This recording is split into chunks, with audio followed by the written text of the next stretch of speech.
Hello. Hi, Chantel. Okay, so we are officially live now with Time for Tea. Thank you, everyone, for joining us today. Today is a very special day. It is the last day that we celebrate Women's History Month, but do not forget, we celebrate women every single day. The women in your life, anywhere in different walks of life, make sure we're celebrating women and honoring. But how awesome is it that we actually get an entire month to really focus on women's empowerment, women's history.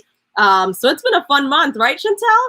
Yes, I've loved seeing all of our tea talks this month. We've had some amazing, interesting women on, and we're excited to wrap it up today with Miss Rebecca Lang. Yeah, so before we bring her on and we introduce her, I just want to tell you guys a little bit about Time for Tea and what today is all about. So for Women's History Month, the main focus is hashtag not each for equal. That was last year's hashtag. This year is Choose to Challenge. And the main purpose of this is allowing women to challenge different norms around their community, in their circles, but really concentrating and focusing on what around you has to change, specifically around women empowerment, whether that's equal pay, whether that's the way that we honor women. But the main focus for this month is Choose to Challenge. So we're constantly asking our women, what are you going to choose to challenge for this year? We know COVID was a crazy year for us.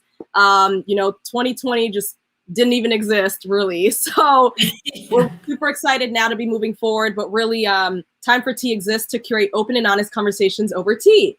So when doing that, we also like to honor women like we're doing today with Rebecca, like we've done in the last few weeks. But again, unfortunately, today's the last day that we'll be doing this.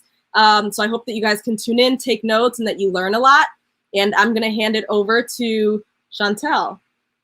Hello, everyone. My name is Chantel. I handle the social media here at Time for Tea.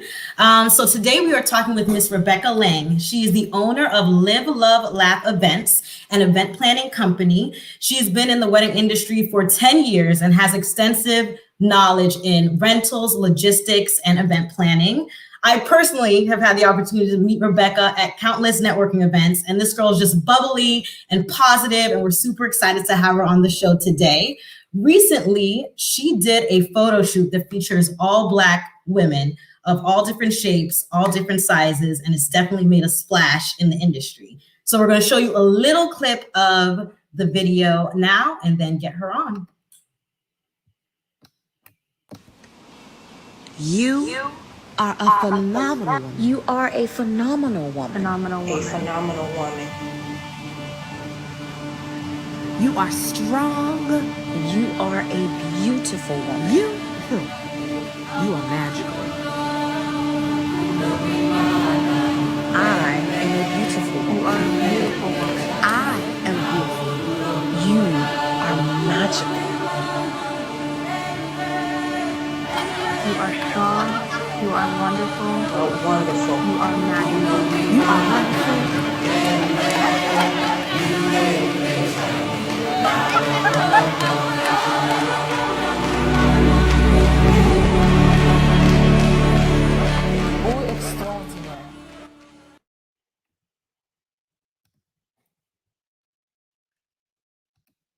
So that was just a quick clip, and without further ado, we will bring on Miss Rebecca.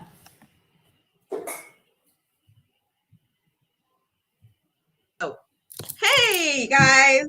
Sorry. Hello. I'm sorry. I always shed well up from tears every time I watch that. Oh, wow. It's so okay. I'm here and I'm ready. Hi guys. Hi, Hello. Rebecca. Thank you so much for inviting me. I am ready. I got my tea hat and my tea ready. Yes. Okay. Let's make it happen. Let's make some magic, right? Yes, for sure. We are super excited. When I saw that video, I was like, we need to get Rebecca on. This is Women's History Month. She's celebrating women, and we just have to have her on the show today. So we just want you to tell us a little bit about yourself. How did you start Live, Love, Laugh Events? Oh gosh. Okay. So honestly, I always say that my business was birthed from pain. It's funny to say that, but when I look back at it, it was just the pain of planning my own wedding.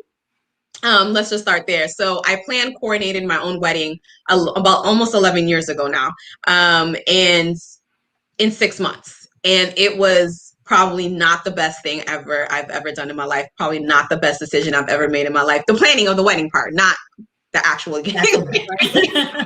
That's good. Just to make sure I make that clear.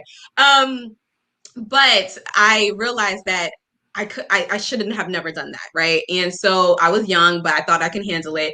And a lot of my friends were getting married after the fact, and the stress I felt, and I literally cried after my wedding because it was just not a great experience.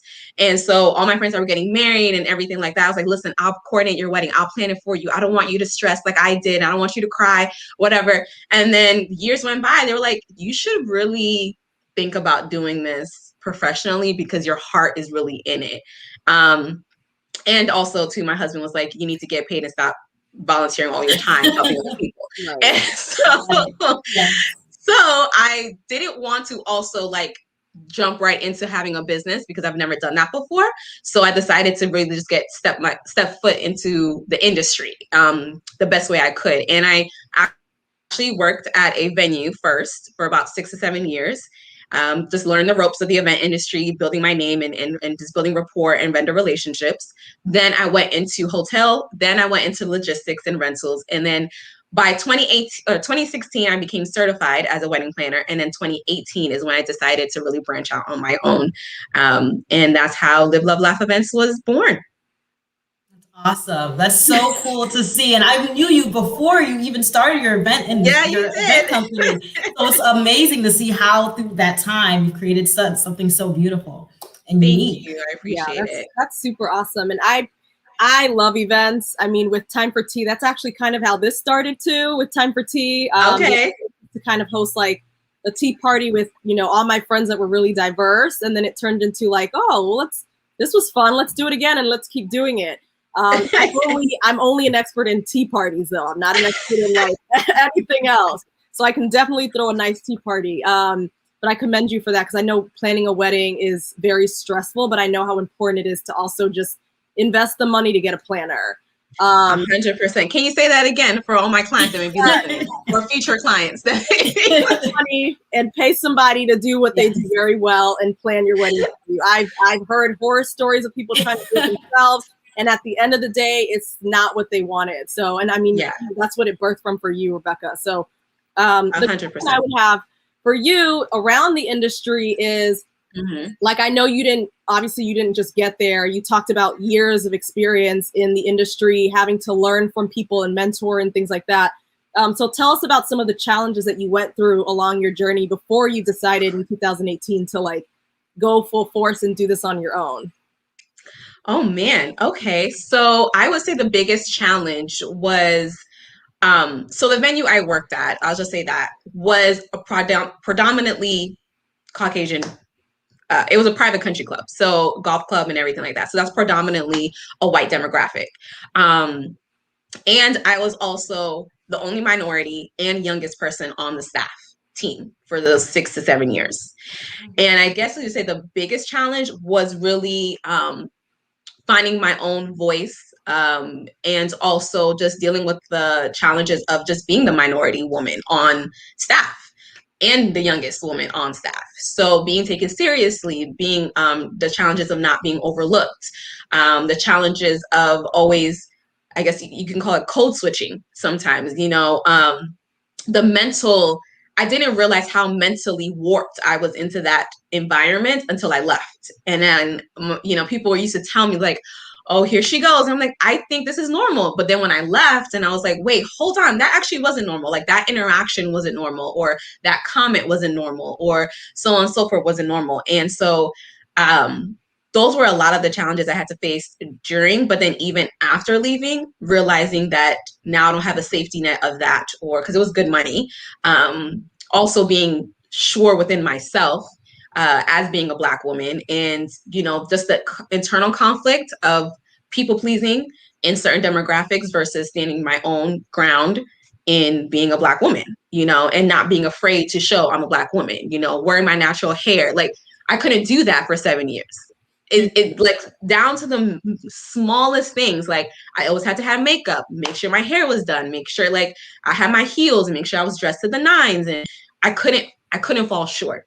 And now that same couldn't fall short standard that I was held to, I'm keeping for myself. And sometimes it could be a lot for one person. Yeah, and you mentioned you said something really good where you mentioned you didn't wear your hair natural, but you were expected to have your hair done. 100% every time. That's a big thing where it's like, and I think a lot of women that are, you know, I'm Afro-Latina and my natural hair is curly. And my older sister also has this challenge where she has like much kinkier hair than I have.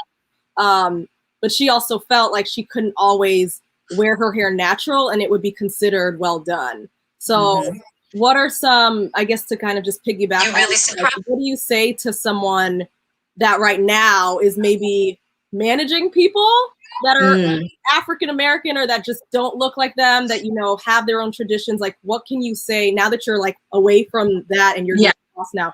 Like, if you went back and could tell your boss something, like, what would you say to that person or to those people that are managing people that might be in the place that you felt? To be very conscious that they're not just an employee, they're a person, that they deal with like that employee or that person, that woman, that man is dealing with a lot more than just doing this job when they clock in or clock out. And especially already being in a society where you are already seen as less than in certain people's eyes. So not only do I have the self-awareness of that, but now my job is making me aware of that. So now I'm getting from both angles. And that's hard. And that takes a mental toll, that takes an emotional toll. So if you are managing people of different races, different colors, different shades, or whatever, make sure you create an environment, a culture where they are able to feel celebrated. I mean, if I came with my hair in an afro one day, and I get it, there's certain times you can't do it depending on where you work. So if you signed up for that job, just be prepared for what you signed up for. But even though if it's something neat and clean, be open to the fact that your definition of neat and clean may not be mine, but that does not make it any less than. And so you have to be open to that. You have to be open to, my hair texture is not like the next person. So this is technically considered neat and clean. So I say have a conversation, be open, and make sure you leave room and grace and space for that person to really be themselves, because when they have a chance to be themselves, they're probably going to be a better employee for you too. That's beautiful. I love that. And I feel like now getting into your beautiful shoot, I feel like you took that shoot an opportunity to celebrate women of different hair textures, of different colors, of different sizes. What made you, like, what led you to create this video? And tell me like how it all came together. Okay, so honestly, it was Beyonce. Nice. Per usual, right? Like, Yes. Trendsetter. So that's why I also have my formation hat on just for her. So it was always something in the back of my brain that I always wanted to create something to show representation, proper representation. However, when I saw Beyonce's Black is King documentary film, and specifically the Black brown skinned girl piece, I was like, that's it. Because I saw how she creatively yet just like, it was just everything. I don't know, like, it was just everything. And she had so many different shades of brown skin. And that, I was like, this is what I want to do and recreate. And there's one scene in Brown Skin Girls that they're all like on the couch and like all like, yeah. So like, you saw in the picture right now. So I saw that, and I didn't have like the budget of Beyonce, but I was like, I want to create something like that in the rustic feel and everything. So I said, well, I am a wedding person, and this is something that I want to create and shine and really spotlight in the wedding industry, especially in Orlando. Because Orlando, I hate to say it, but it's a whitewashed wedding industry. You don't see a lot of representation in Orlando. You could go Miami, go to Atlanta, Texas. The numbers will be a little bit better, but in Orlando, it's not so much. So I want people to see that here in your own backyard, there's plenty of representation, that you can't sit here and tell me that Orlando doesn't have it, or you can't pull from it. Like, in our own market, we have it. You just have to search for it and really create the space for it. Love that. So you had this idea, you saw Beyonce, it excited you, you wanted to bring it together. So Yes. how did you get the vendors together? Like, how did you Oh gosh. logistically pull this beauty into what it was? So that's a funny story because I always said to myself, or when I was trying to plan this, I saw Browns. I think Black is King came out in like June, and I was like, okay, I want to do this, and I had specific people I wanted to work with, and I said to myself, if one of these people tell me no, I'm not gonna do the shoot. Oh, Low key trying to like not do the shoot because I felt the pressure and the I knew it was going to be something great, but sometimes the fear of success really does stop you. So I said, if I call these vendors and they tell me no, I'm not going to do the shoot. Every single vendor I called, specifically that I wanted, said yes. And I said, oh crap, I got to do this. this needs to happen now. Oh crap. So and I like really was just I shot my shot. Like for example with Reem Photography, he's an epic photographer and you know he really blew up especially in 2020 during the pandemic, and I said, oh, he's not gonna want to do anything like this. Like this is Reem. Like what? He doesn't need to do any shoots with me and like drive all the way up to Orlando. Like he's not gonna do it. And I shot him a DM and I was like, he's like, yeah, just call me. And I'm like, oh okay. Hey, so, I had this idea. And like before I was done, he was like, I love it. Let's do it. And I was like, oh, okay. Yeah. And so it just kind of followed from there with all my other vendors, like KEJ, the one that did the video.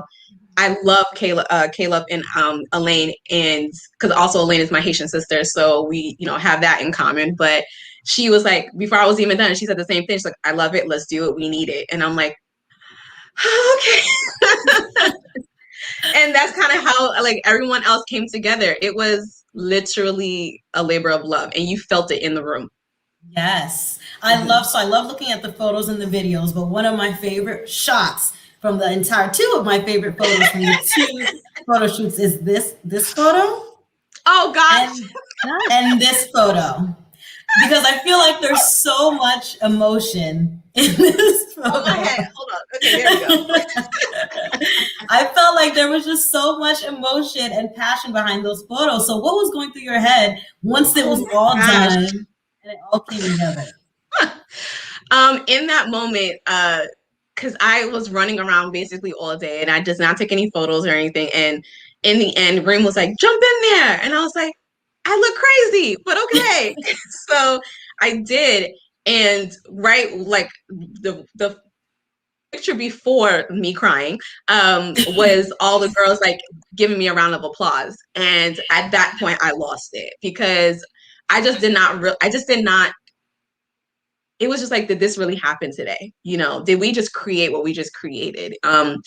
Did it all fall together the way I expected it to? You know, it was to wrangle 10 models and do hair and makeup in 3 hours.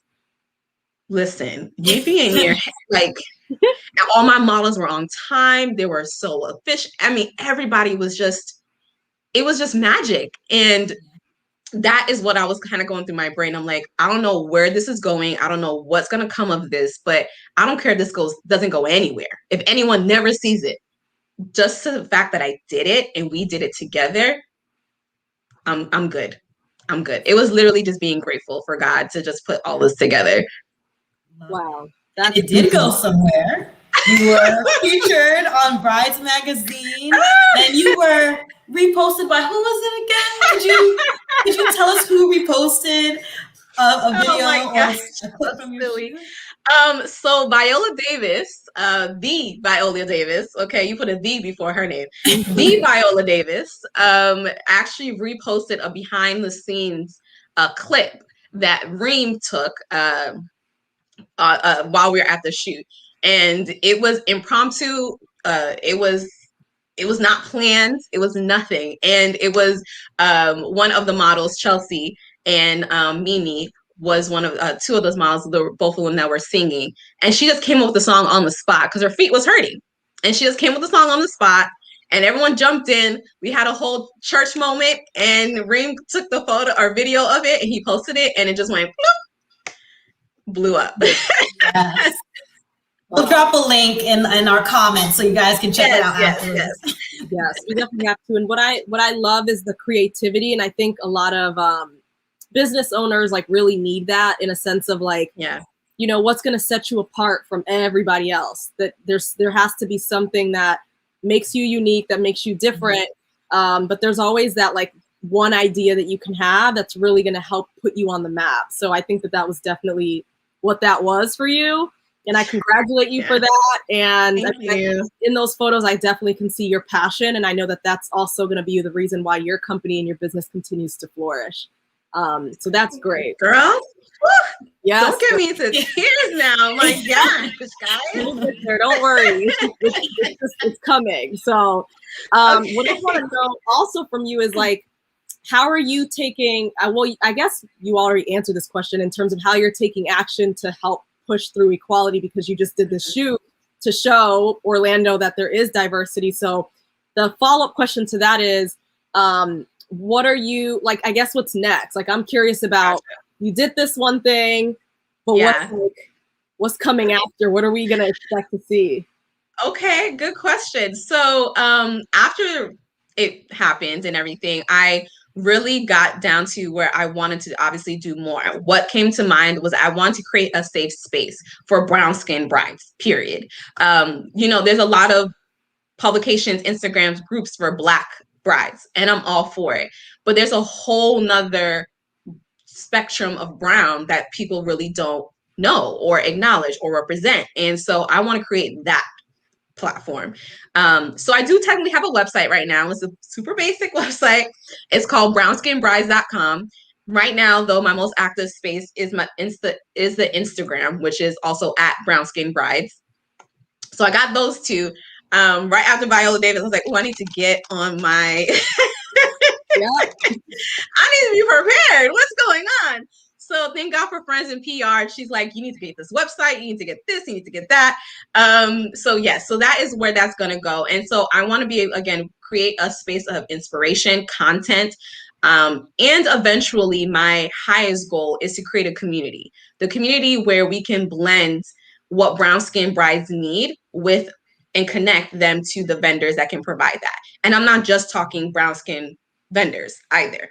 I want to be able to create diversity from all spectrums of white, brown, Black businesses, because eventually that's where we have to go, right? It's for us to be able to live together and everyone to live together in community.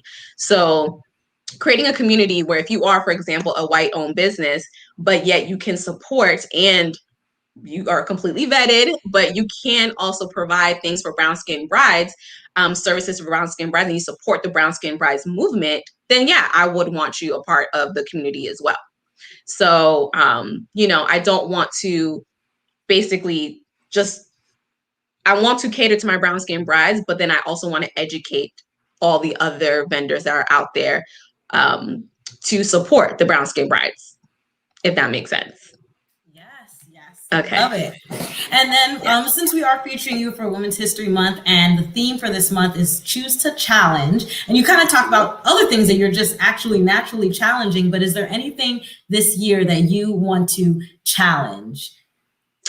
I want to challenge myself more about pushing, following through and pushing through, doing different things. So for example, this particular campaign, I almost didn't do it because I said, okay, they say no, I'm not going to do it. To be able to push past that and continue to do it regardless, because I truly believe that every idea is a God idea, but you have to be able to step into it. He's going to continuously reveal things to you as you go along. Mm-hmm. So if I would have said yes to one thing, I don't know what that's going to lead next to. So, challenging myself to make sure that I follow through as far as my integrity can take me to different ideas or projects or just opportunities that present themselves, because I think that's super important, because I would never had this opportunity if I didn't force myself to say yes. So I think that's probably my major challenge this year. Yes. I mean, I think that's just saying yes is what created this amazing shoot. And I think we should all say yes more at the end of the day if we want to do something beyond ourselves. So that's awesome. Mm-hmm. And if you guys have any questions, drop them in the comments. and we'll have Rebecca answer them. Be nice. I'm just kidding. Yeah, but overall, I just want to commend you, Rebecca, because I know it's not easy being an independent business owner, especially now through COVID. But it's just great to see how you've like flourished. I'm like super excited to see where you are a year from now, because I believe that God's going to continue to open doors for you. And then I also wanted to ask you, because most people that are strong are normally standing on the shoulders of other giants. So do you have people in your life that mentor you, that you kind of look to also kind of help you to get to where you are? I don't know if you want to shout them out or anything, but just yeah. Oh my. Okay. So I would say probably my biggest, she probably doesn't even know this, but my biggest person that I'm like, what would she do? Or what would she say would be, I call her Mama T in my brain, but Tamuel Coart, she is the owner of RW Events. Okay. And so she's been in the industry for forever. She was epic wedding planner. Now she runs like 5,000 businesses, and even her daughters run like 5,000 businesses, and they're all women. And I remember we had a 3-hour conversation one time years ago. And all the thing that she was saying was like, I want to do that. She was like, I want to retire my family. I want to make impact, and I want to do this. And I'm like, this is exactly what I want to do. And she's doing it. So I'm like, I need to follow everything that you're doing. But then she's also the same person I will allow to tell me about myself. When I'm like, should I do this? She's like, Rebecca, stop. Like, we're not doing that. And I'm like, okay, Mama T, you got it. No problem. All right. That hurt. That's okay.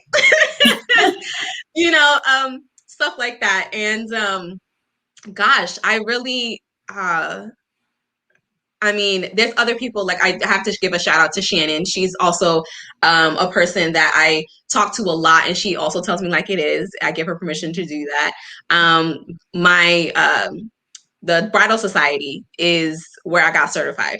And it's a whole community of amazing wedding planners. But the owner, Lori Hartwell, she is the most supportive person I think I've ever met. Like, she remembers everyone's names. And it's like 5,000 people in this community. Like, she remembers details, names, everything.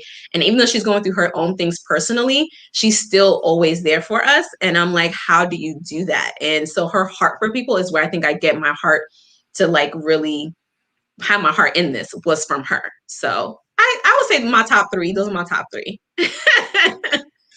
Awesome. And I think we have a question in the comments. So the question is, what would you say are some of the most important things to remember when starting up your own business? One, start. Yes. Start the business. Even if you have a paper business card and a landing page, just start it. And just keep going as slow and steady as you want. And that's something I told myself too. I was like, how come I don't have 20 weddings on the books in my first year? And it's like, well, first and foremost, do you really want 20? And secondly, can you handle 20? So if you can't handle 20, don't be mad at the fact that you don't have 20. Everyone had their day one. So just start with your day one.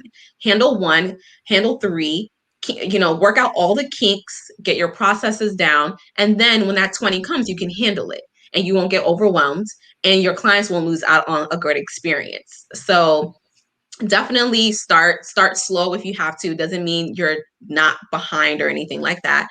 And ask questions for people that are willing to give you answers. So if you find someone that's willing to give you answers, sit them down, buy them coffee, buy them dinner, and just say, I'm gonna get 2 hours of your time, and I'm gonna ask you all the questions in the world, and just give it to me straight. I think that's super important, because then why would you recreate the wheel? And also you can avoid a lot of pitfalls that, first-time business owners kind of go into. Yeah, that's really good. Something one of my mentors told me is that success always leaves breadcrumbs.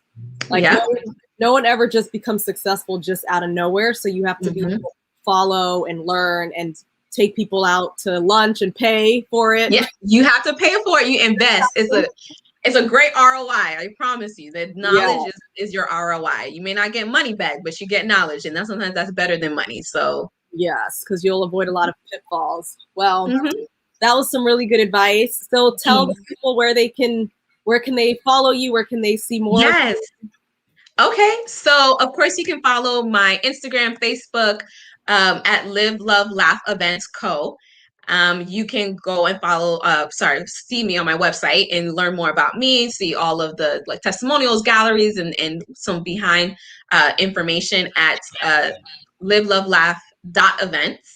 And then for our brown skin brides, you can always go to Instagram at brown skin brides, and on my website for brown skin brides, which is gonna be up and coming, so y'all be prepared at www.brownskinbrides.com. Awesome. Well, thank you so much for your time. Thank you. It was a pleasure. You guys are great. Hold on, I gotta take a photo of this. Okay, here we go. Yay, you guys are so cute. I love it. Thank you guys for having me on. I do have to can I shout out my vendors that was part of the shoot? You sure can. Yes. Okay. So first and foremost, I thank you so much, Rain Photography, for just taking the time to fly into Orlando just to do this shoot with me, and KEJ for the video, Howie Mansion, of course, for supplying the venue, La Fleur Atelier for the floral and that headpiece that was on Darnisha. Honey, you did that. Tiffany with Bronze and Glow Beauty for all the hair and makeup, Something New Bridal in Winter Park for all of the beautiful dresses, all of my models, Orlando Flower Wall for the neon sign and flower walls. I'm trying to make sure I don't forget anyone. I think that is it. Oh, Sky's the Limit Balloons that did this gorgeous arrangement on the staircase as well. And then, of course, to all my models that were there, Chelsea, Darnisha, Alicia, Mimi, Rima, Rosie, Sheena, Simone, and Corinne, my best friend. So thank you guys for being a part of it and saying yes and dealing with me that day. It was great. We did great, guys. We did.